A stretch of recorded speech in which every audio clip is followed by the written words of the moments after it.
2020학년도 서울시립대 정시 원서 접수 기간은요, 12월 27일부터 31일까지입니다.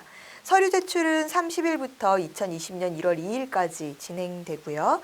구술 심사는 북한 이탈 주민을 대상으로 1월 10일 실시한다고 합니다. 예체능 계열 실기시험은 1월 6일에서 9일 사이에 실시됩니다. 최초 합격자 발표는 2월 24일에 진행하는데요. 2월 4일에 진행합니다. 다시 말씀드릴게요. 최초 합격자 발표는 2월 4일, 2월 4일부터 이제 2월 5일까지, 2월 5일에서 7일까지 등록이 맞춰지면 이제 그 미등록 충원 인원을 추가 합격해서 발표가 나는 것이죠. 그래서 최초 합격자들의 등록 절차가 끝나고 나면 그 이후에 이제 2월 8일부터 14일까지 개별 통보 방식으로 추가 합격자 발표가 되고요. 최종 추가 합격 발표는 2월 17일 날 마무리된다라고 하니까 등록이 이제 2월 17일 최종 추가 합격까지 발표된 학생들은 그 다음 날인 2월 18일까지 은행에서 등록을 맞춰줘야 최종 합격이 결정이 된다라고 해요. 그래서 이 부분도 잘 체크하셔야 될 것 같습니다.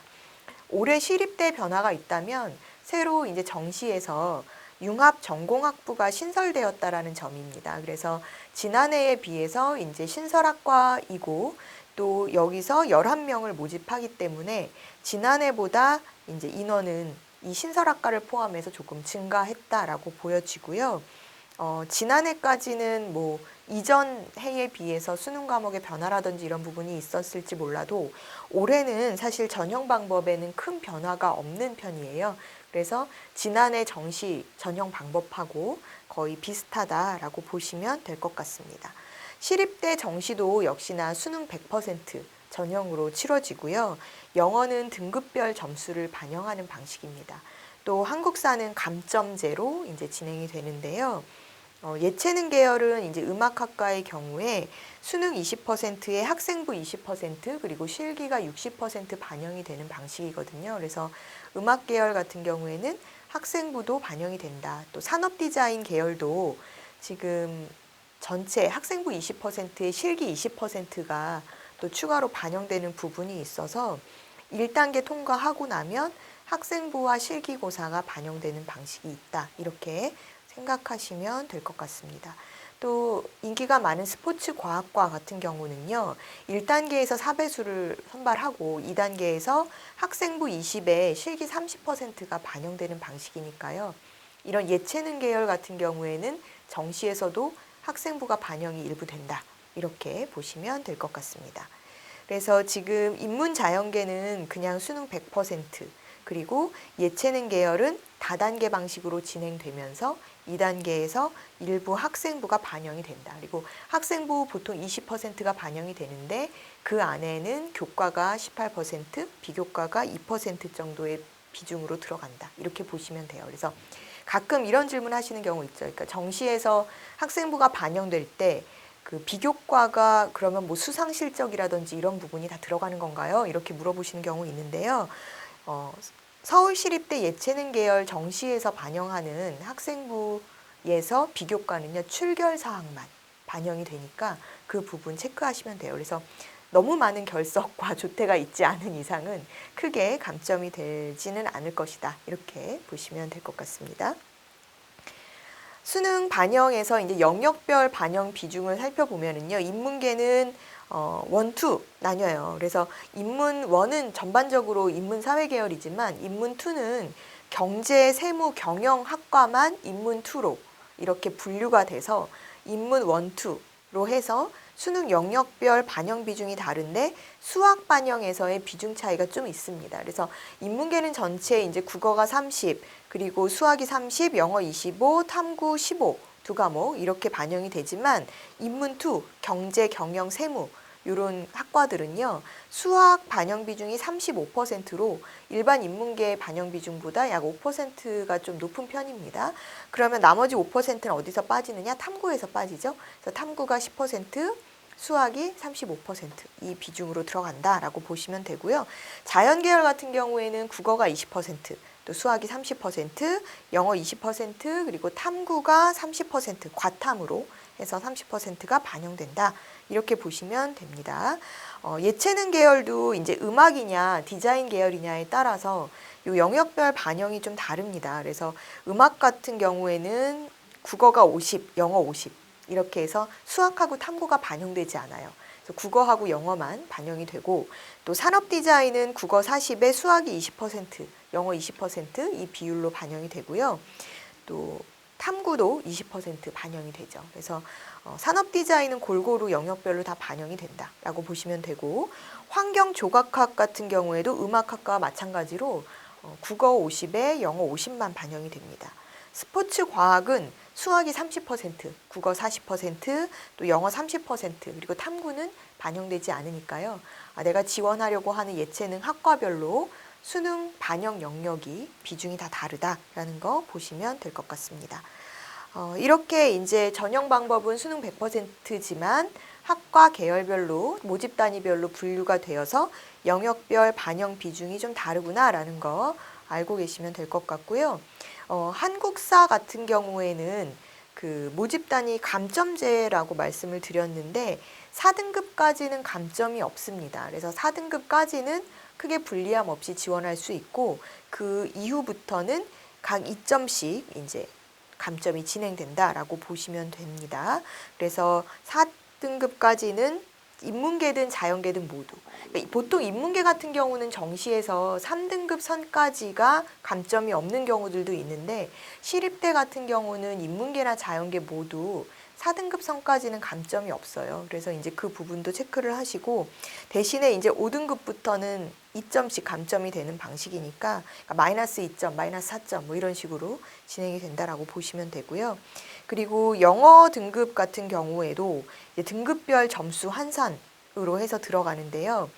지금 인문 계열이 250점 만점으로 들어갑니다. 영어는 250점 만점으로 들어가고 이제 25%의 반영 비중 때문에 그렇죠. 전체 1000점 만점에서 그래서 250점 만점에 1등급이면 250점을 다 받는 거고 2등급에서는 이제 4점이 감점되고 그래서 4점 텀으로 이렇게 감점이 등급별로 진행이 되죠. 그래서 2등급은 246점, 3등급은 242점 이런 식으로 진행이 되고요. 자연계열은 반영 비중이 영어가 20%였잖아요. 그렇기 때문에 200점 만점으로 환산돼서 들어가는데 자연계열 같은 경우에는 2점씩 감점이 돼요. 그래서 2등급이 되면 198점, 또 3등급이 되면 196점 이렇게 감점이 되고 음악학과 같은 경우에는 영어가 100점 만점으로 들어가거든요. 그래서 4점씩 감점되는 형태. 그래서 100점에서 4점씩 감점되니까 사실은 그 반영이 조금 큰 편이다라고 보실 수 있으실 것 같아요. 그래서 역시나 이제 반영 영역별 비율이 영어 같은 경우에도 인문계, 자연계 또 예체능에서도 음악이냐 체육이냐 이렇게 다 다르게 들어갔었기 때문에 이에 따라서 만점도 다르고 그 다음에 등급별로 감점이 되는 그런 부분들도 다 다르다라고 보시면 될 것 같습니다. 서울시립대도 역시나 타 대학하고 동일하게 이제 수능 응시 기준이 자연계는 수학 가형하고 과탐을 반드시 응시해야 되는 부분이 있고요. 환경조각학 같은 경우에는 이제 국어, 영어, 한국사만 응시하면 되니까 예를 들어서 뭐 국어, 음악이나 환경조각학 같은 경우에는 수능 등급 반영 비중이 국어하고 영어가 50%씩 반영이 됐었잖아요. 그러니까 국어, 영어는 반드시 응시해야 되고 그 다음에 만약에 저 탐구랑 수학 안 볼래요 그러면 사실 이렇게 지원하는 경우에는 보지 않아도 불리하진 않지만 한국사는 필수 응시 이렇게 보셔야 되겠죠. 그래서 한국사 역시나 전 모집 단위에 동일하게 반영이 되니까 4등급 이내로 받아두면 될 것 같습니다. 또 인문계열에서 제2외국어나 한문이 탐구 한 과목으로 대체가 허용이 되는 그런 학교다라고 보시면 될 것 같고요. 지금 서울대는 정시에서 가나군으로 구분해서 학생을 모집합니다. 총 모집 인원은 지금 635명이고요. 가군에서 모집하는 인원이 더 많아요. 그래서 가군에서는 올해 589명을 모집하고 나군에서는 46명. 그래서 가군 중심의 선발인데 나군에서도 모집하는 경우가 있다. 이렇게 보시면 될 것 같습니다. 나군에서 좀 전 처음에 말씀드렸던 것처럼 신설된 학과, 융합전공학부가 신설되면서 나군 모집으로 들어가 있는데요. 11명 이제 포함이 되어 있고, 또 나군에서 선발하는 학과는 도시행정학과가 있고요. 이 도시행정학과도 지난해에 비해서 모집 인원이 3명 정도 늘었어요. 그래서 올해는 13명 모집이 된다라고 보시면 됩니다.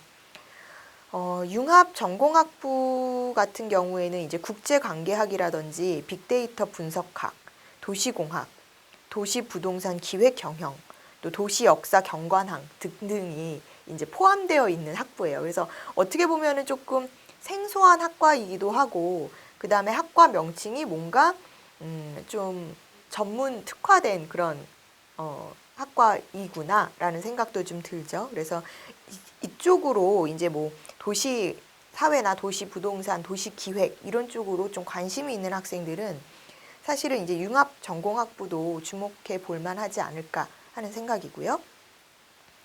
지금 가군에서는 이제 모집 인원이 증가한 학과는 기계공학과거든요. 그래서 작년에 비해서 올해 3명 정도 더 선발을 한다, 이렇게 보시면 되고요. 도시공학과 같은 경우에도 2명 정도 인원을 늘렸다라고 보시면 될 것 같습니다. 작년에 서울시립대 정시에서 수시에서 2월된 인원은 97명 정도였어요. 그래서 97명의 2월 인원이 발생을 했었는데, 올해도 역시나 좀 전에 이제 정시 모집에서 선발하는 인원을 말씀드렸지만, 수시에서 2월된 인원이 얼만큼이냐에 따라서 정시 모집 인원이 더 늘 수도 있습니다. 그래서 이제 그 부분은 여러분들이 수시 최종 합격자가 발표된 것이 이제 마무리가 되면 정시원서 접수 직전에 학교 홈페이지를 통해서 수시 2월 인원이 얼만큼 나왔는지를 체크하실 수가 있고요. 그렇게 해서 이제 지원 전략을 세워보시는 방법이 있겠죠. 지금 수시 2월 인원은 사실 서울시립대가 지난해에 비해서 조금씩 늘고 있는, 그러니까 전해에 비해서 조금씩 수시 2월 인원이 늘고 있는 상황이거든요. 그래서 올해는 또 조금 늘어날지 아니면 줄어들지는 좀 보셔야 될 것 같고요. 지금 지난해에 이제 2월된 인원이 가장 많았었던, 2월 인원이 가장 많이 발생했었던 학과가 어디냐라고 보면은 가군에서는 수학과가 9명으로 2월 인원이 가장 많았었습니다. 나군에서는 도시행정 자유전공 이 2개 학군이 이제 학과가 각각 2명씩 수시 2월 인원이 발생했었다라고 보시면 될 것 같고요.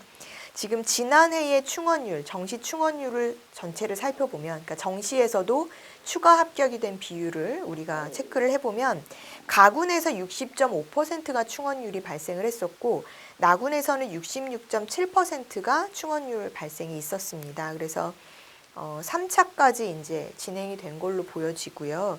또 그 충원율이 좀 높았었던 학과라고 보면은 최고 충원율은 가군에서 통계학과가 충원이 가장 높았었던 학과로 기록이 되거든요. 그래서 지금 13명 모집에 15명이 추가 합격이 돼서 한 바퀴가 돌아간 거죠. 그래서 이제 그 115.4%의 충원율을 지난해에 기록했었다라고 보여지는데요. 이 다음으로 이제 충원율이 높았었던 학과는 행정학과. 그래서 112.1%가 충원이 됐었던, 그래서 지금 37명 모집에 33명 모집에 37명까지 추가 합격이 됐었다, 이렇게 보시면 될 것 같습니다. 그리고 이제 경쟁률 같은 경우를 살펴보면은요, 지난해에 경쟁률 살펴보기 전에 추가 합격 발생하지 않은 학과를 한번 체크를 해보면, 지난해 이제 추가 합격 인원이 전혀 없었던, 그러니까 수시 선발로 다 마감이 되고 정시에서 2월 인원이 발생하지 않았었던, 또 추합이 발생하지 않았었던 또 이런 학과들을 체크를 해보면요, 일단 정시 추가 합격이 발생하지 않았었던 학과들은 음악 계열이었어요. 그래서 음악 계열은 거의 추가 합격되는 인원이 없다. 그러니까 합격자 발표가 나면 거의 다 등록하고 이탈 인원이 없다, 이렇게 보시면 될 것 같고요. 2019학년도 정시 서울시립대 최종 경쟁률이 4.83대 1의 경쟁률이었어요. 그래서 지난해 2018학년도 정시에 비해서 다소 하락한 추세였고요. 올해도 이제 소폭 하락할지 또 상승할지는 봐야 될 것 같습니다. 예체능을 제외한 최고 경쟁률을 보였었던 학과는 철학과입니다. 그래서 철학과는 10명 모집에 89명이 지원했었는데요. 전체 이제 경쟁률 8.9대 1로 정시에서는 최고 경쟁률을 기록한 학과였고요. 또 이후에 이제 경쟁률이 높았었던 학과들을 보면 철학과 다음으로는 영어영문학과, 그리고 사회복지학과, 환경원예학과, 또 생명과학과, 국어국문학과 이런 순으로 경쟁률 탑5를 차지했습니다. 그래서 각각 뭐 경쟁률이 높은 학과였지만 사실은 5대 1에서 6대 1 사이의 그런 경쟁률들을 가지고 있었다. 이렇게 보시면 될 것 같습니다. 또 도시행정이나 자유전공 이런 나군 선발에서 도시행정 자유전공 학과들 같은 경우에도 7.92대 1, 7.38대 1 경쟁률을 보여서 좀 비교적 상대적으로 좀 높은 경쟁률을 보였었죠. 또 예체능을 제외한 최저 경쟁률, 그러니까 경쟁률이 제일 낮았었던 학과는 어디냐라고 보면은 컴퓨터과학부가 19명 모집에 74명이 지원해서 3.89대 1의 경쟁률로 마감이 됐었어요. 그래서 가장 낮은 경쟁률을 보였었던 학과다 이렇게 보시면 될 것 같고요. 정시 전형에서 이제 이외에도 경쟁률이 낮았었던, 그러니까 컴퓨터 과학부 다음으로 경쟁률이 낮았었던 학과는 수학과였고요. 그 다음이 경영학부, 물리학과, 공간정보공학과 순으로 낮은 경쟁률을 보여서 5대 1이 안 되는 그런 낮은 경쟁률을 보였었습니다. 입시양명이었습니다.